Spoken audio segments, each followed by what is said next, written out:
ಅಗ್ನಿಯ ರಥಗಳು. ಭಕ್ತಿ ವೈರಾಗ್ಯದ ಅಗ್ನಿರಥ. ಜಯಶ್ಯಾಮ್ ಜಬುದೊರೆ. ಅಧ್ಯಾಯ 1. ಅವರು ಮಾತಾಡುತ್ತಾ ಮುಂದೆ ಹೋಗುತ್ತಿರುವಾಗ ಪಕ್ಕನೆ ಅಗ್ನಿಮಯವಾದ ರಥಾಶ್ವತ್ಥಗಳು ನಡುವೆ ಬಂದು ಅವರನ್ನು ವಿಂಗಡಿಸಿದವು.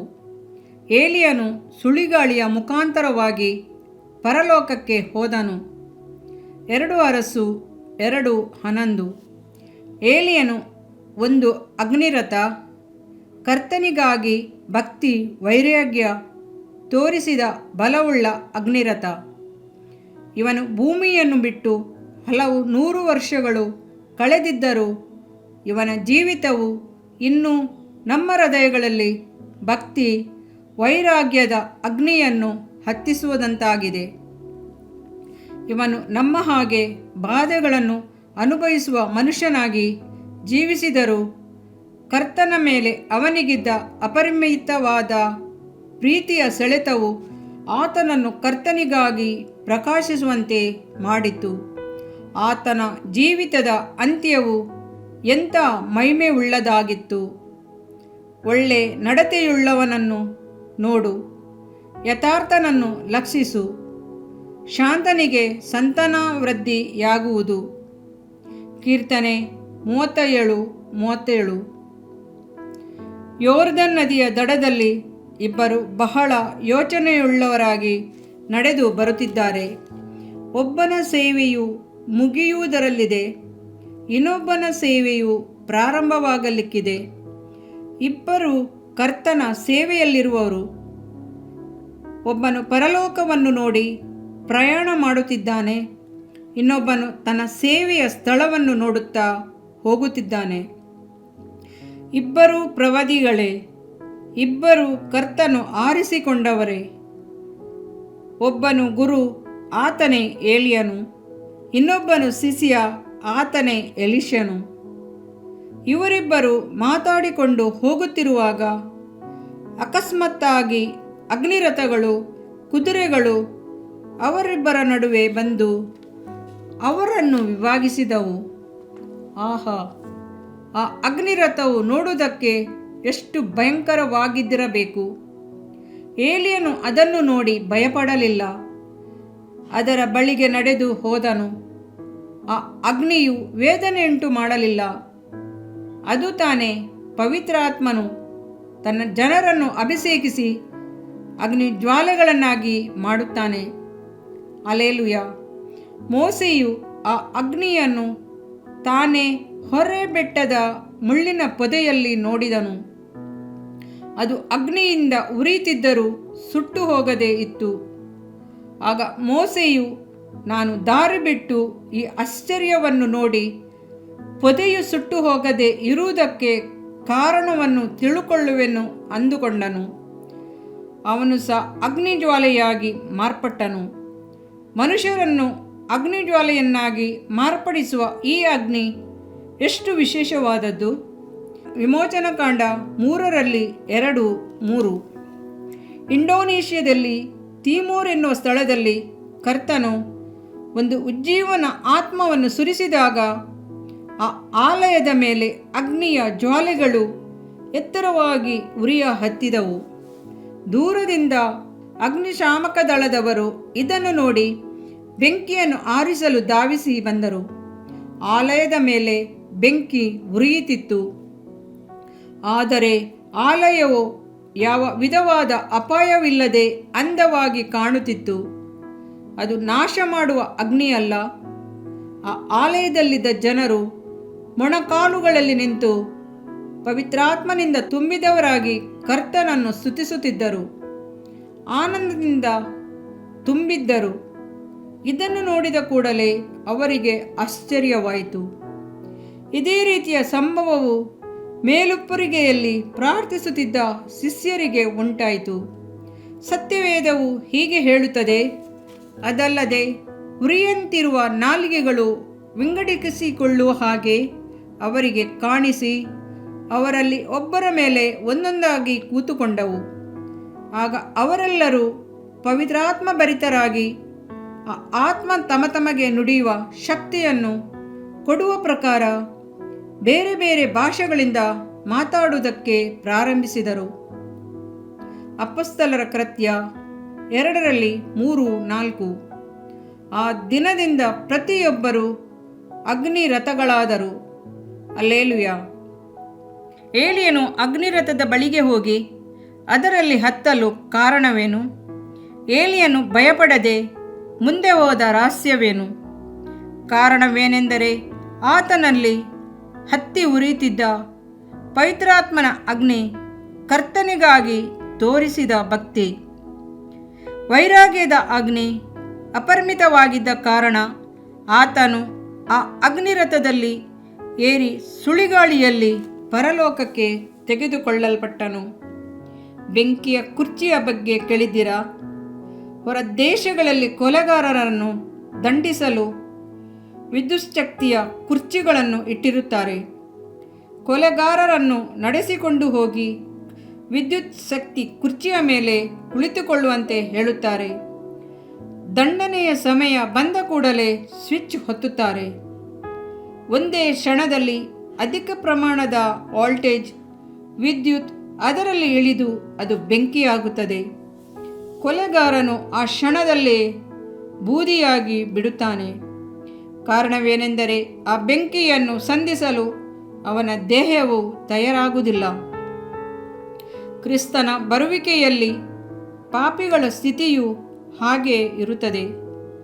ಆತನು ತಂದೆಯ ಮಹಿಮೆಯನ್ನು ಹೊಂದಿದವನಾಗಿ ಬರುವಾಗ ಪಾಪಿಗಳು ಆತನನ್ನು ನೋಡಿ ಪ್ರಲಾಪಿಸುತ್ತಾರೆ. ಬೆಟ್ಟಗಳೇ, ಗುಡ್ಡಗಳೇ, ನಮ್ಮ ಮೇಲೆ ಬೀಳಿರಿ, ನಮ್ಮನ್ನು ಮರೆಮಾಡಿಕೊಳ್ಳಿರಿ ಎಂದು ಕೂಗಾಡುವರು. ಆದರೆ ಪವಿತ್ರಾತ್ಮನಿಂದ ತುಂಬಿದವರಾಗಿ ಪರಿಶುದ್ಧವಾಗಿ ಜೀವಿಸಿದ ಕರ್ತನ ಮಕ್ಕಳು ಅಗ್ನಿರಥದಲ್ಲಿ ಹೋದ ಏಲಿಯನಂತೆ ಮಧ್ಯಾಕಾಶದಲ್ಲಿ ಕ್ರಿಸ್ತನ ಬಳಿಗೆ ಏರಿ ಹೋಗುತ್ತಾರೆ. ಏಲಿಯನ ಜೀವಿತವು ಒಂದು ಸಾಕ್ಷಿಯ ಜೀವಿತವಲ್ಲವೇ? ಹೌದು, ಏಲಿಯನು ಒಂದು ಅಗ್ನಿರಥವೇ ಆಗಿದ್ದನು. ಕೆಟ್ಟ ರೀತಿಯಲ್ಲಿ ರಾಜ್ಯಭಾರವನ್ನು ಮಾಡಿ ಇಸ್ರೇಲರನ್ನು ಪಾಪಕ್ಕೆ ಪ್ರೇರೇಪಿಸಿದ ಹಾಬನಿಗೂ ಇಜೆಬೆಲಳಿಗೂ ವಿರೋಧವಾಗಿ ಕೋಪದ ಅಗ್ನಿಯಾಗಿ ಹತ್ತಿ ಉರಿದನು. ಜೀವವುಳ್ಳ ದೇವರನ್ನು ಬಿಟ್ಟು ಬಾಳನನ್ನು ಜನರು ಪೂಜಿಸಿದಾಗ ಕರ್ತನ ಮೇಲೆ ಪ್ರೀತಿ ಇಟ್ಟು ಆತನಿಗಾಗಿ ಭಕ್ತಿ ವೈರಾಗ್ಯ ಅಗ್ನಿಯಾಗಿ ಹತ್ತಿ ಉರಿದನು. ಏಲಿಯನು ಅಗ್ನಿಯಾಗಿ ಉರಿಯುತ್ತಲೇ ಇದ್ದನು. ಅವನಲ್ಲಿ ಪವಿತ್ರಾತ್ಮನ ಅಗ್ನಿಯು ಉರಿಯುತ್ತಲೇ ಇತ್ತು. ಇಂಥ ಮನುಷ್ಯನನ್ನು ಕರೆದೊಯ್ಯಲು ಅಗ್ನಿರಥಗಳು, ಕುದುರೆಗಳು ಕಳುಹಿಸಲ್ಪಟ್ಟಿದ್ದರಲ್ಲಿ ಆಶ್ಚರ್ಯವಿಲ್ಲ. ಅಂದು ಇಸ್ರೇಲರ ಕಾಲದಲ್ಲಿ ನಡೆದ ಸಂಭವಗಳಂತೆ ಈಗಲೂ ನಡೆಯುತ್ತಿರುವ ಸಂಭವಗಳ ಮಧ್ಯದಲ್ಲಿ ನಾವು ವಾಸಿಸುತ್ತಿದ್ದೇವೆ. ನಾವು ಅಗ್ನಿಯಾಗಿ ಕರ್ತನಿಗಾಗಿ ಹತ್ತಿ ಉರಿಯುತ್ತೇವೋ? ನಮ್ಮಲ್ಲಿ ಪ್ರೀತಿಯ ವೈರಾಗ್ಯ ಅಗ್ನಿ ಇದೆಯೋ? ದೇವರ ಮಗುವೆ, ಕರ್ತನ ದಿನವು ಸಮೀಪವಾಗಿದೆ.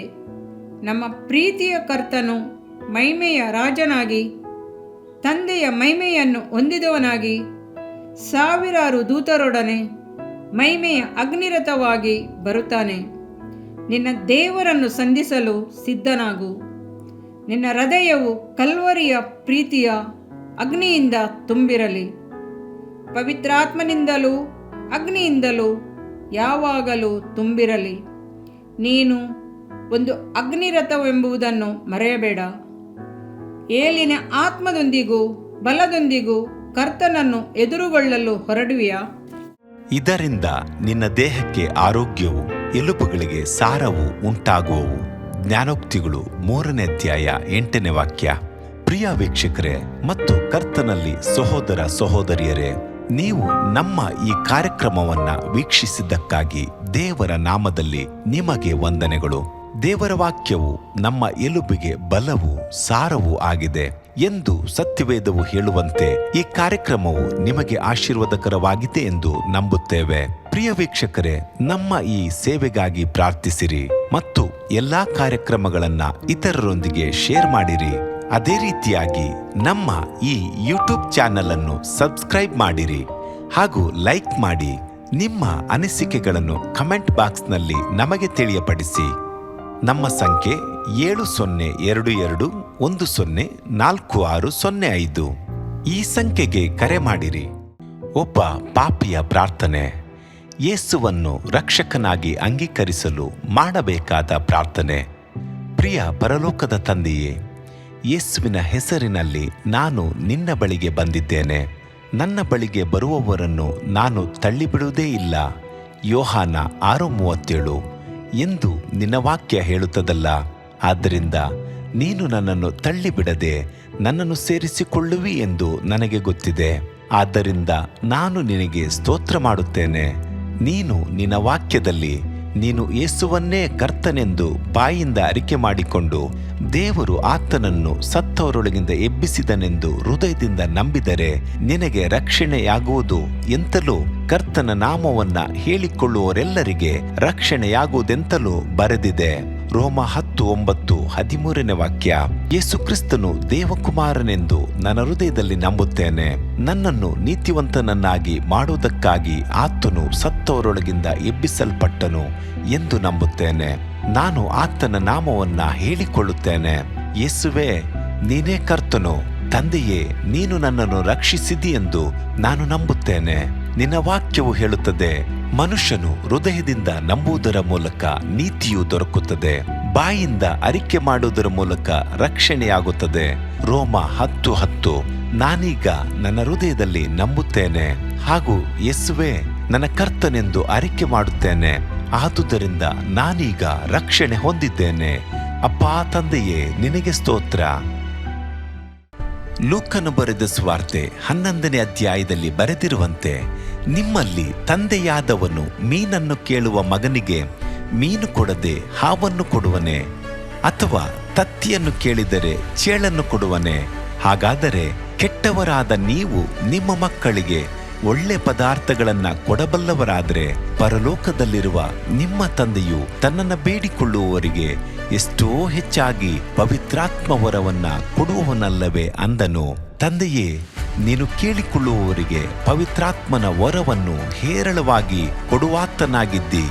ಆದ್ದರಿಂದ ನನ್ನ ಮೇಲೆಯೂ ನಿನ್ನ ಆತ್ಮನನ್ನು ಸುರಿಸಬೇಕಾಗಿ ಬೇಡಿಕೊಳ್ಳುತ್ತೇನೆ. ಕೀರ್ತನೆ 81:10 ಬರೆದಿದೆ, ಅಗಲವಾಗಿ ಬಾಯಿದೆರೆಯಿರಿ, ಅದನ್ನು ತುಂಬಿಸುವೆನು. ಕರ್ತನೇ, ನನ್ನನ್ನು ಪವಿತ್ರಾತ್ಮನಿಂದ ತುಂಬಿದಂತ ನೀನು ನನ್ನನ್ನು ಅನ್ಯ ಭಾಷೆಯ ವರದಿಂದಲೂ ತುಂಬುವವನಾಗಿದ್ದಿ ಎಂದು ನಂಬುತ್ತೇನೆ. ಅದರಂತೆ ನಾನು ನನ್ನ ಬಾಯಿಯನ್ನು ತೆರೆದು ನಿನ್ನ ಸ್ತೋತ್ರ ಮಾಡುವಾಗ ಅನ್ಯ ಭಾಷೆಯ ಅಭಿಷೇಕದಿಂದ ನನ್ನನ್ನು ತುಂಬುವವನಾಗಿದ್ದಿ ಎಂದು ನಂಬುತ್ತೇನೆ.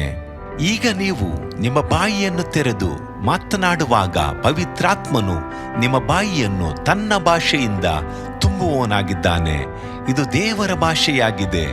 ಈ ಅಭಿಷೇಕವನ್ನ ಹೊಂದಿಕೊಳ್ಳಲು ನೀವು ನಿಮ್ಮ ಸ್ವರವನ್ನ ಉಪಯೋಗಿಸಬೇಕು. ಅದರಿಂದ ನೀವು ನಿಮ್ಮ ಬಾಯನ್ನು ತೆರೆದು ದೇವರಿಗೆ ಸ್ತೋತ್ರ ಮಾಡುವಾಗ ದೇವರು ನಿಮ್ಮನ್ನು ಅನ್ಯ ಭಾಷೆಯ ವರದಿಂದ ತುಂಬುವವನಾಗಿದ್ದಾನೆ. ಪ್ರಿಯರೇ, ಈಗ ನೀವು ಪವಿತ್ರಾತ್ಮನಿಂದ ತುಂಬಲ್ಪಟ್ಟ ಆತನ ಪ್ರಿಯ ಮಕ್ಕಳಾಗಿದ್ದೀರಿ. ದೇವರ ನಾಮಕ್ಕೆ ಸ್ತೋತ್ರವಾಗಲಿ.